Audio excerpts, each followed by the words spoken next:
The name of this protest is Save Sydney. Depending on your perspective, it may be doing the opposite. These protesters want to stop planning laws that would allow more high-rise housing in their suburbs. Save our suburbs! A housing shortage is one of the reasons Sydney property is among the most expensive in the world.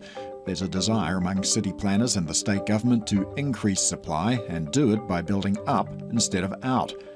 Greater Sydney has relatively low population density, with 429 people per square kilometre, compared to the wider New York metropolitan area, which has 681 people per square kilometre. Still plenty of room to move there compared to Greater London, with more than 5,500 per square kilometre, and with more than 7,000 people crammed into a square kilometre. Hong Kong makes Greater Sydney look like a peaceful village, and the villagers like it that way.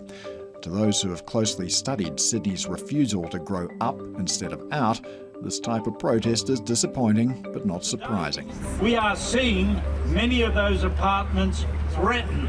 There is resistance in some parts of Sydney to increasing density, and those are inner areas such as eastern suburbs and northern suburbs. In those areas, we have affluent population living with highly developed social media skills. They're very well organized. They can influence politicians and so on and so forth. Change is already happening. The New South Wales state government is spending $37 billion on a new metro railway, one of the biggest infrastructure projects the city has ever seen.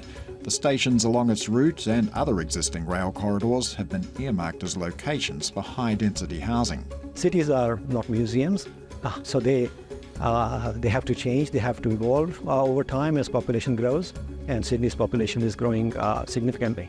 And while the debate over where to house that growing population continues, house prices and rents continue to rise. Paul Allen, Bloomberg, Sydney.